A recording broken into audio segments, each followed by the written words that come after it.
राह देखेंगे तेरी, चाहे जमाने लग जाए, जमाने लग जाए, जमाने लग जाए। ये लाइन तो आप सुने ही होंगे दोस्तों। लेकिन यहाँ राह किसी जो है प्रिय व्यक्ति का नहीं, यहाँ राह हम देख रहे हैं अपनी सफलता का, यहाँ राह हम देख रहे हैं सक्सेस का, यहाँ राह एमर्स क्लासेज की पूरी टीम देख रही है उस वक्त का जब वास्तव में आज जो हार्डवर्क कर रहे हैं इसका प्रतिफल जब हम प्राप्त करेंगे, उस वक्त का, उस सुनहरे अवसर का। और यह अवसर तभी मिलेगा जब हम कठिन परिश्रम करेंगे, खूब मेहनत करेंगे। आप सुने ही होंगे, करत करत अभ्यास के जनमति होत सुजान, और रसरी आवत जाता है सिर पर पड़त निशान। कार्य कितना भी कठिन हो, अगर हम मेहनत से करते हैं तो वो मिल ही जाता है। ये अभी तक सुने हैं दोस्तों, ऐसे प्राप्त भी किए हैं। ऑफलाइन क्षेत्र में 4-5 साल से खूब मजे से पढ़ाए हैं और खूब अच्छा जो है रिस्पॉन्स भी मिला है। पैसा से लेकर अन्य भी चीजें जैसे मान सम्मान, जान पहचान बहुत कमा लिए। अब जो है उन लोगों से भी जान पहचान करना है, उन लोगों से भी मान सम्मान प्राप्त करना है जो कहीं दूर बैठे हुए हैं, लेकिन ऑनलाइन क्लास के जरिए थोड़ा सा हमसे कुछ जानकारी प्राप्त करेंगे, कुछ पढ़ेंगे, कुछ समझेंगे, कुछ नए रोचक चीजों के बारे में जानेंगे। उन लोगों से भी अब मुझे अवगत होना है, और यही अवगत करने के उद्देश्य से, यही मेल मिलाप करने के उद्देश्य से हम लोग आए हैं ऑनलाइन। मोनिटाइज हो नहीं हो, चैनल हमारा ग्रो करे नहीं करे, लेकिन हमारा जो कर्तव्य है दोस्तों, हम उस कर्तव्य पे अग्रसर रहेंगे। चाहे कुछ भी हो जाए, चाहे कुछ भी करना पड़े, लेकिन इस काम में हम आगे बढ़ते रहेंगे, क्योंकि हमारा हृदय जानता है दोस्तों कि ये कार्य गलत नहीं है। यूट्यूब पे अन्य मुजरा करना गलत है, रील्स बनाना गलत है, बहुत गंदा है। लेकिन मेरे नजर में शिक्षा प्रदान करना, लॉजिकल चीजों पे बात करना, सही चीज पे आवाज उठाना मेरे लिए गलत नहीं है। आपके लिए गलत है या सही आप बताएंगे। वैसे आज का जो हमारा टॉपिक है यह एक नई विचारधारा के बारे में है दोस्तों, और यह टॉपिक आपको बहुत अच्छे से समझ में आएगा, इसकी गारंटी है। नहीं समझ में आए तो कमेंट में आप नकारात्मक चीजें लिखकर जा सकते हैं, यदि नहीं समझ में आए तो, लेकिन समझ में आए तो सराहना भी कीजिएगा दोस्तों। चलिए शुरू करते हैं। यहाँ जो है लेसन है हिस्ट्री का, लेसन 2, क्योंकि लेसन 1 तो पढ़ा दिए हैं। यदि आप नहीं देखे हैं तो देख कर आइए दोस्तों, बहुत सारा ऑब्जेक्टिव और सब्जेक्टिव आपका क्लियर हो जाएगा। इसी वीडियो में आपको बताएंगे कि ऑब्जेक्टिव कैसे पूछता है, क्या उसका आंसर होगा, सब्जेक्टिव कैसे पूछता है। इन सब लेसन का हम लोग मास्टर क्लास भी लाएंगे बहुत जल्द। बहुत सारा काम करने वाले हैं दोस्तों, बस बने रहिए और हमारा समर्थन कीजिए। आप भी फायदे में रहिए, हम भी फायदे में रहते हैं। समझने के बाद चलिए शुरू करते हैं। देखिए, इस लेसन का नाम है समाजवाद एवं साम्यवाद। समाजवाद एवं साम्यवाद। तो सबसे पहला प्रश्न यह उठता है कि समाजवाद क्या है। मैंने पहले भी कहा था कि कोई भी मूवी देखने जाइए तो पहले उसका नाम देखिए, उसका नाम जैसा होगा ना उसी से रिलेटेड उसका मूवी होता है, उसका सीन होता है। समझ गए बात। तो इसका मतलब यह है कि इस लेसन को पढ़ने से पूर्व हमें यह जानकारी इकट्ठा करना होगा कि समाजवाद क्या है, साम्यवाद क्या है। तो देखिए दोस्तों, इस दुनिया में अलग अलग प्रकार के लोग हैं, लोगों का अलग अलग सोच भी है, अलग अलग विचारधारा पे लोग कार्य करते हैं, अलग अलग पार्टियों का समर्थन करते हैं, अलग अलग अर्थव्यवस्था को मानते हैं। तो देखिए दोस्तों, होता क्या है कि बहुत सारे ऐसे देश हैं जहां माना जाता है कि सारी की सारी सुविधाएं जो है या सारे के सारे संसाधन जो है किसी निजी व्यक्ति के हाथ में होना चाहिए। लेकिन दूसरी तरफ बहुत सारे ऐसे भी देश है जिनका मानना है कि नहीं, ऐसा नहीं होना चाहिए, सरकार के नियंत्रण में सारी की सारी चीजें होनी चाहिए। तो हम इस पर चर्चा कर लेते हैं दोस्तों कि आखिर समाजवाद क्या है, फिर हम चर्चा करेंगे साम्यवाद क्या है, फिर हम चर्चा करेंगे पूंजीवाद क्या है। बने रहिए वीडियो के साथ। सबसे पहला प्रश्न है समाजवाद क्या है। तो हम लिखेंगे समाजवाद एक ऐसी व्यवस्था है। यदि आपको लिखना है तो लिख भी सकते हैं, यदि आपको नोट्स चाहिए तो यूट्यूब कमेंट कर सकते हैं यूट्यूब पे, हम बिल्कुल आपको नोट्स भी प्रोवाइड कराएंगे। समाजवाद क्या है। तो समाजवाद एक ऐसी व्यवस्था है जिसमें उत्पादन के सभी साधनों पर सरकार का अधिपत्य होता है। किसका अधिपत्य होता है दोस्तों? सरकार का। और सरकार उन संसाधनों का, उन सामग्रियों का प्रयोग आम जनता के विकास के उद्देश्य से करती है।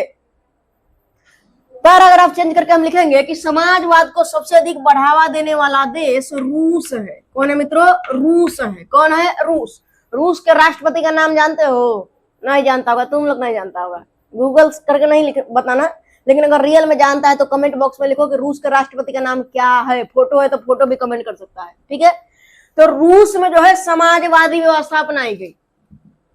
आगे चलकर इसी समाजवाद को और अधिक महत्व प्रदान किया जाने लगा और कट्टरता से किसानों और मजदूरों के हित का बात किया जाने लगा कि अगर कोई किसान और मजदूर के साथ गलत करता है तो उसे इसका खामियाजा भुगतना पड़ेगा। यह जो नीति अपनाया इसको बोलते हैं साम्यवाद, यानी समाजवाद का ही बहुत अधिक प्रभावी जो रूप रहा, कट्टर रूप रहा, उसको बोलेंगे हम साम्यवाद। क्या बोलेंगे दोस्तों? साम्यवाद बोलेंगे। इसके अलावे समाजवाद व साम्यवाद के ठीक विपरीत, ठीक उल्टा एक काम करता है पूंजीवादी व्यवस्था। पूंजीवाद एक ऐसी व्यवस्था है, लिखना है तो लिखो, हम बोल रहे हैं। पूंजीवाद एक ऐसी व्यवस्था है जिसमें उत्पादन के सभी साधनों पर निजी नियंत्रण स्थापित होता है। कैसा नियंत्रण स्थापित होता है दोस्तों? निजी नियंत्रण, यानी कोई व्यक्ति खुद से विभिन्न प्रकार का कारखाना चलाएगा, विभिन्न प्रकार का स्कूल कॉलेज चलाएगा। अब आपको मालूम है कि कोई भी चीज प्राइवेट होगा तो वो तो फ्री रहेगा नहीं, उसमें हमें थोड़ा सा पैसा ज्यादा पे करना पड़ता है। लेकिन इसका थोड़ा सा फायदा भी है दोस्तों कि हमें जो है व्यवस्था अच्छी मिलती है। जैसे आप देख सकते हैं सरकारी स्कूल में क्या हाल है, पैसा तो बहुत ज्यादा मिल रहा है सरकार की तरफ से सरकारी स्कूल को, लेकिन पढ़ाई उस स्तर का नहीं है। लेकिन वही प्राइवेट कोचिंग संस्थान में देख लीजिए, टीचर का पैसा इतना होता है लेकिन बच्चा से लिया जाता है ज्यादा कम, ये मैटर नहीं करता है, लेकिन बच्चे को जो ज्ञान दिया जाता है वो इतना दिया जाता है। समझ रहे बात? मतलब विधि व्यवस्था आपको पूंजीवाद में ज्यादा अधिक अच्छा दिखने को मिलेगा। तो पूंजीवाद एक ऐसी व्यवस्था है जिसमें उत्पादन के सभी साधनों पर निजी नियंत्रण स्थापित होता है। और पूंजीवाद को सबसे अधिक बढ़ावा देने वाला देश कौन है? कौन है? अमेरिका है। कौन है दोस्तों? अमेरिका है। पूंजीवाद को सबसे अधिक बढ़ावा देने वाला देश कौन है दोस्तों? अमेरिका है। अमेरिका की राजधानी जो कमेंट करेगा उसको मिलेगा 1 लाइक, तुम्हारे कमेंट पे मिलेगा लाइक, ठीक है? अमेरिका की राजधानी कमेंट करो। अगला हम बात करते हैं, तो उम्मीद है आप ये समझ चुके होंगे समाजवाद क्या है, कैसी व्यवस्था जिसमें उत्पादन के सभी साधनों पर सरकार का नियंत्रण होता है। इसको सबसे अधिक बढ़ावा देने वाला देश रूस है। समाजवाद का ही कट्टर रूप है साम्यवाद। साम्यवाद के बारे में हम आगे डिटेल में पढ़ेंगे। उसके बाद है पूंजीवाद। पूंजीवाद एक ऐसी व्यवस्था जिसमें उत्पादन के सभी साधनों पर सरकार का नियंत्रण न होकर के निजी नियंत्रण होता है। कैसा नियंत्रण होता है दोस्तों? निजी नियंत्रण होता है। और पूंजीवाद को सबसे अधिक बढ़ावा देने वाला देश अमेरिका है। कौन है? अमेरिका है। अब इसके बाद हम पढ़ते हैं कि आखिर समाजवाद की उत्पत्ति कैसे हुई। तो देखिए, कभी समाजवाद का प्रभाव ज्यादा रहता है, कभी पूंजीवाद का। जैसे अभी के करंट सिचुएशन आप देख रहे होंगे कि थोड़ा सा रूस का विधि व्यवस्था गड़बड़ हो रहा है, रूस का डाउनफॉल स्टार्ट है। और वही दूसरी तरफ अमेरिका जो है एकदम बवंडर मचाया हुआ है, सारा दुनिया पे जो है अपना झंडा फहरा रहा है। तो अभी आप कह सकते हैं कि पूंजीवाद का ज्यादा प्रभाव, और यही कारण है कि हमारा भारत जो कांग्रेस काल में कहीं ना कहीं समाजवाद की ओर थोड़ा सा झुका हुआ था, पूर्ण पे नहीं। ऐसे तो हम जो है पंथ निरपेक्ष है, गुट निरपेक्ष है, धर्म निरपेक्ष है, तो हम इन चीजों पे रहते नहीं है। लेकिन कुछ हद तक माना जाता है कि उस समय हम थोड़ा रूस से ज्यादा मित्रता रखते थे। लेकिन जब से बीजेपी की सरकार आई है तब से रूस से थोड़ा सा हमारा मित्रता कम होने लगा है और हम झुकने लगे हैं अमेरिका की तरफ। तो पूरे दुनिया पर कहीं ना कहीं वर्तमान समय पूंजीवाद का प्रभाव अधिक देखने को मिल रहा है दोस्तों। तो हम बात यह कर लेते हैं कि आखिर समाजवाद का उद्भव कैसे हुआ। तो देखिए, जब औद्योगिक क्रांति शुरू हुआ, समाप्त नहीं कर सकते, शुरू हुआ, यानी जब औद्योगिक क्रांति का शुभारंभ हुआ 16वीं 17वीं शताब्दी में, आपको मालूम होगा औद्योगिक क्रांति का शुभारंभ हुआ था। इसमें हुआ क्या था दोस्तों? तो नया नया मशीन का आविष्कार हुआ था। अब कारखाना में आम आदमी अपने हाथ से कार्य करने के बजाय मशीनों के प्रयोग से कार्य करने लगा, वस्तुओं का उत्पादन करने लगा, जिससे बहुत अधिक मात्रा में वस्तुओं का उत्पादन हुआ, बड़े लेवल पे वस्तुओं का उत्पादन हुआ। तो इसको एक नाम दे दिया गया औद्योगिक क्रांति। और आपको मालूम है औद्योगिक क्रांति कहां से शुरू हुई थी? मालूम है तो कमेंट करो, ऐसे हम बता दे रहे हैं, तुम लोग नहीं जान रहा होगा, हमको मालूम है। औद्योगिक क्रांति इंग्लैंड से शुरू हुई थी। किसको किसको मालूम है कमेंट करोगे, ठीक है? औद्योगिक क्रांति कहां से शुरू हुई थी दोस्तों? इंग्लैंड से शुरू हुई थी। इसके बाद हम थोड़ा सा आगे बढ़ते हैं, तो समाजवाद की उत्पत्ति कब मानी जाती है? तो लगभग 18वीं सदी है। लेकिन आपको मालूम है दोस्तों, कोई भी चीज जब स्टार्ट होता है ना तो वो शुरू में ही बहुत अधिक प्रभावित माने नहीं फैल जाता है, शुरू में ही वायरल जल्दी नहीं हो जाता है। जैसे हम ही लोग यूट्यूब चैनल स्टार्ट किया तो जरूरी थोड़ी है कि 2 महीने 3 महीने में ही वायरल हो जाएंगे। लेकिन ऐसे ही लगे रहेंगे, काम करते रहेंगे, भिड़े रहेंगे, पर डे वीडियो अपलोड करेंगे, आप सपोर्ट करेंगे तो हो सकता है एक ना एक दिन हम लोग भी कहेंगे कि चलिए यूट्यूब पे हमारा भी जो है चैनल मोनेटाइज हो गया, हम भी अब आगे चल के और बढ़िया कर सकते हैं यूट्यूब पर। लेकिन एक दिन में तो संभव है नहीं। अभी हम लोग में जिज्ञासा है कि कौन कितना दिन में सक्सेसफुल हुआ है। बहुत सारा चैनल का हम लोग देखते रहते हैं हमेशा निकाल करके ज्वाइन कब किया यूट्यूब, तो कोई 2021 में, कोई 18 में, कोई 14 में, कोई 12 में। सोचो कोई 12 में ज्वाइन किया, 26 में जाके वायरल हो रहा है, सक्सेसफुल हो रहा है। हम लोग तो अभी 26 में शुरू किए, तो हम लोग को लग रहा है जब बूढ़े हो जाएंगे ना, बाल वाल पक जाएगा तब तो पता चलेगा कि हम लोग वायरल हुए हैं, या वो भी नहीं पता नहीं, देखते हैं जो भी होगा दोस्तों, पता चलेगा आगे। तो यहाँ आपको क्या लगता है कमेंट में बताइएगा कि हम लोग सक्सेसफुल यूट्यूब पर ऑनलाइन होंगे या नहीं होंगे। ऑफलाइन तो हो चुके हैं दोस्तों, बच्चों के मन में जगह बना चुके हैं, बहुत सारे बच्चों के अनफेवरेट, तो बहुत सारे बच्चों के फेवरेट भी बन चुके हैं। बहुत सारे बच्चे नापसंद करते हैं, बहुत सारे बच्चे पसंद भी करते हैं। कौन बच्चा पसंद करता है एमर्स क्लासेज की टीम को इंडिविजुअल अपने सर का नाम लेकर भी कि आपके फेवरेट सर कौन है आप बता सकते हैं यहाँ पे। तो दोस्तों सफलता की सीढ़ी इतनी आसानी से मिलती नहीं है।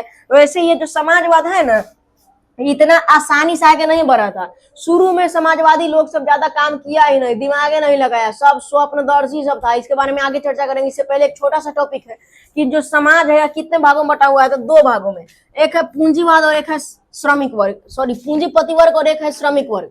पूंजीपति वर्ग समझ ही रहे हो, बताना पड़ेगा, एक बताना पड़ेगा रे, नहीं बताना पड़ेगा, ये तुम लोग पहले से जानता है। पूंजीपति वर्ग का मतलब क्या होता है, जो धनी लोग है, पैसा वाला लोग है। जैसे तुम्हारे पास पैसा है, कितना है, लाख 2 लाख करोड़ है, तो आप पूंजीपति वर्ग में, तो हमारे जैसे मिडिल क्लास रहोगे तुम लोग भी, समझ गए। लेकिन बनना है करोड़पति, ध्यान रखना, बनना है करोड़पति। तो यहाँ एक पूंजीपति वर्ग था जिसके पास सारी सुख सुविधाएं उपलब्ध है, जो एकदम मजे में जिंदगी काट रहा है। दूसरा है श्रमिक वर्ग, जो बेचारा दिन का दिहाड़ी कमा करके रात भर में खा के फिर बिहान खुनी वैसन के हाल में, फिर कल मेहनत करेंगे, कमाएंगे, खाएंगे, फिर परसों उसी हाल में। तो ये श्रमिक वर्ग जिनका सदियों से शोषण होता आया है और आज भी शोषण हो रहा है। बहुत सारे ऐसे लोग हैं जो अपनी स्थिति में बहुत जल्दी सुधार नहीं कर पा रहे हैं। उसके पीछे बहुत सारा कारण है, इसके पीछे बहुत सारा कारण है। इसके पीछे सरकार की विफलता है, इसके पीछे उस व्यक्ति की विफलता है। वह जब तक हम प्रयास नहीं करेंगे तब तक हमारे पास संसाधन आ जाएगा, संभव ही नहीं है। जब तक हम मेहनत नहीं करेंगे हम अपने लाइफ स्टाइल में सुधार कर लेंगे, परिवार का जीवन सब सुधार देंगे, संभव नहीं है दोस्तों।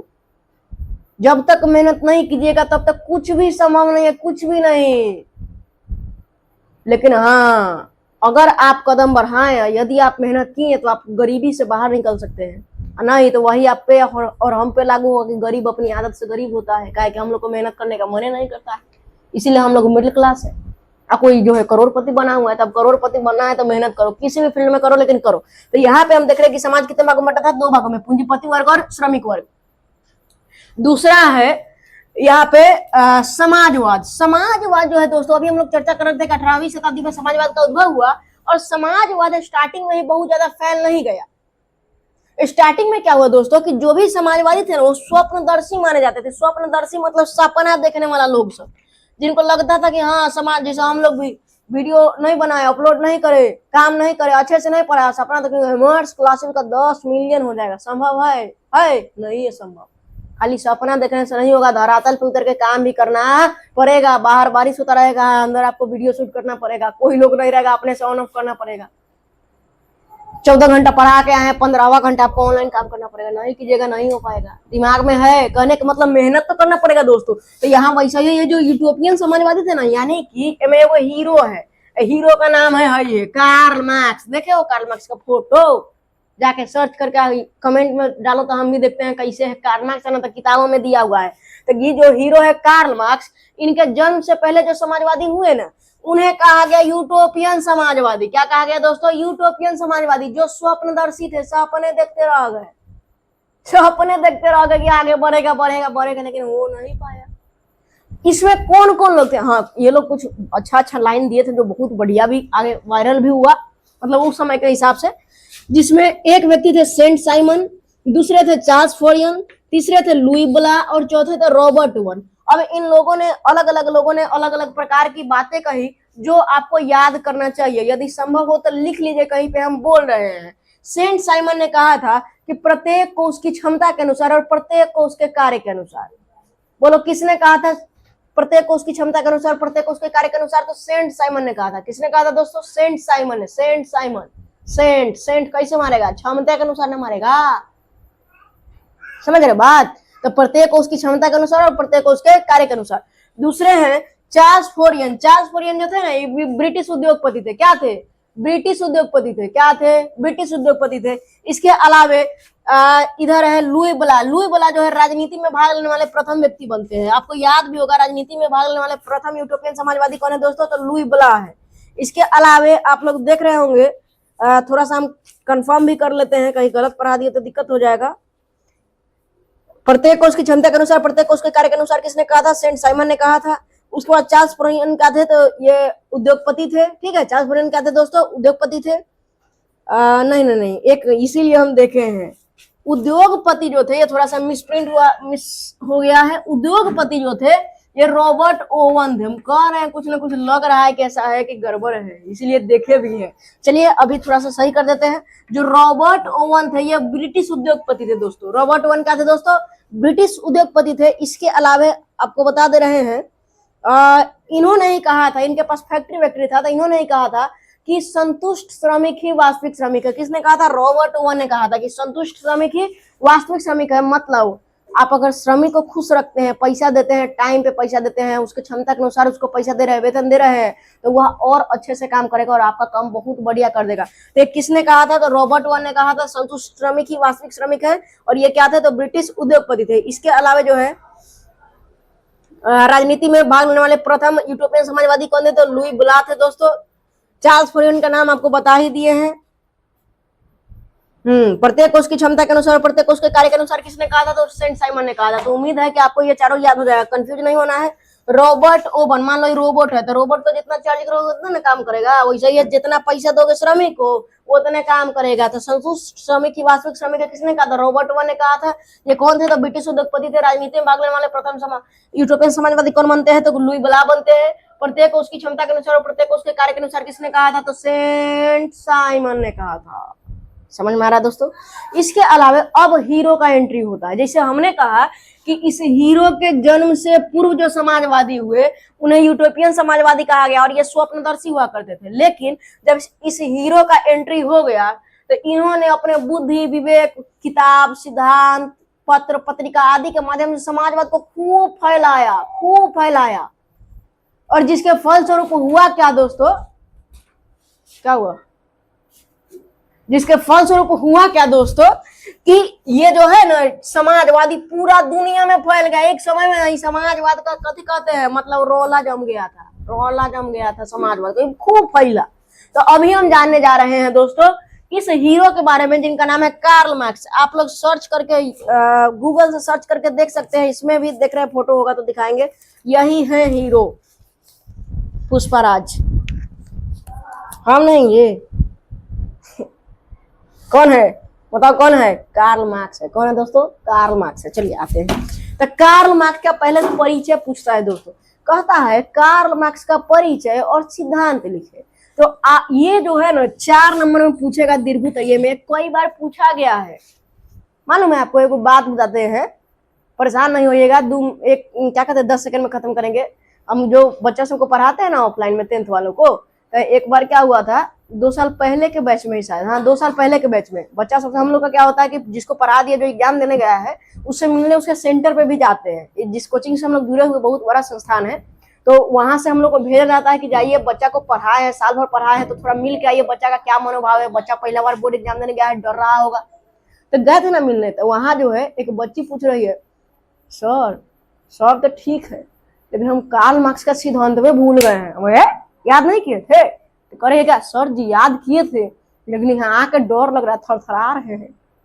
अब देखो, अब वहां पे तुरंत उसको जो है कहे कॉपी निकालो, पेज पर लिख लो, 5 लिखवाए और कहे 2 मिनट का टाइम है, थोड़ा सा देख लो, क्या पता आ जाए। शायद वो आ भी गया था दोस्तों, ऐसे पूरा कंफर्म तो नहीं है लेकिन शायद आ गया था या इससे जुड़ा क्वेश्चन आ गया था। तो ये जो क्वेश्चन है ना भी आई है, न यकीन है ना तो क्वेश्चन में निकाल के देख लो, या देखना है क्या कहते हैं एग्जाम देने के बाद, उसके बाद पछताना कि जा कहे हुए थे फिर भी नहीं याद किए। तो पछताने से क्या कहते हैं, अब पछतात हो क्या, जब चिड़िया चुग गई खेत, तो बाद में पछताने से ज्यादा बढ़िया दोस्तों कि इसको याद करना। चलिए इसको ट्रिकी वे में, ट्रिकी अंदाज में, मजाकिया अंदाज में आपको समझा देते हैं कार्ल मार्क्स का परिचय और सिद्धांत। देखिए कार्ल मार्क्स जो है इनका जन्म हुआ था जर्मनी के राइन प्रांत में, जर्मनी के राइन प्रांत में 5 मई 1818 ईस्वी को। आपको मालूम है कि 5 जून को पर्यावरण दिवस मनाया जाता है। 5 जून को क्या मनाया जाता है दोस्तों? पर्यावरण दिवस। उस दिन ना पेड़ उड़ लगा के फोटो खिंचवा के फेसबुक पे, इंस्टा पे डाल देते हो, व्हाट्सएप पे लगा देते हो स्टेटस, और बाद उसे पेड़ उड़ा के झोंटा पकड़ के फेंक देते हो। वो 5 जून का बात बता रहे हैं, पर्यावरण दिवस। तो 5 जून को पर्यावरण दिवस मनाया था, और उसे एक महीना पहले आइए तो 5 मई 1818 ईस्वी को कार्ल मार्क्स का जन्म हुआ था। कहाँ हुआ था दोस्तों? तो जर्मनी के राइन प्रांत में ट्रियर्स नगर में हुआ था। कार्ल मार्क्स का जन्म 5 मई 1818 ईस्वी को जर्मनी के राइन प्रांत में ट्रियर्स नगर में हुआ था। एक यहूदी परिवार में हुआ था। कैसे परिवार में हुआ था दोस्तों? यहूदी परिवार में हुआ था। साथ ही साथ इनके पिता का नाम था हेनरिक मार्क्स। क्या नाम था? Heinrich Marx. और देखिए क्या कहते हैं, अगर सच्चा मित्र जो है का सच्चा मित्र यदि मिल जाए ना व्यक्ति को, तो जिंदगी में सफल होना आसान होता है दोस्तों, जल्दी हम सफल हो सकते हैं। तो यहाँ जो है कार्ल मार्क्स को एक सच्चे मित्र से मुलाकात हो गया था, जिनका नाम था फ्रेडरिक एंगल्स, जिनके साथ मिलकर के कार्ल मार्क्स जो है सन 1848 ईस्वी में साम्यवादी घोषणा पत्र जारी करते हैं। क्या जारी करते हैं दोस्तों? साम्यवादी घोषणा पत्र जारी करते हैं। क्या करते हैं दोस्तों? साम्यवादी घोषणा पत्र।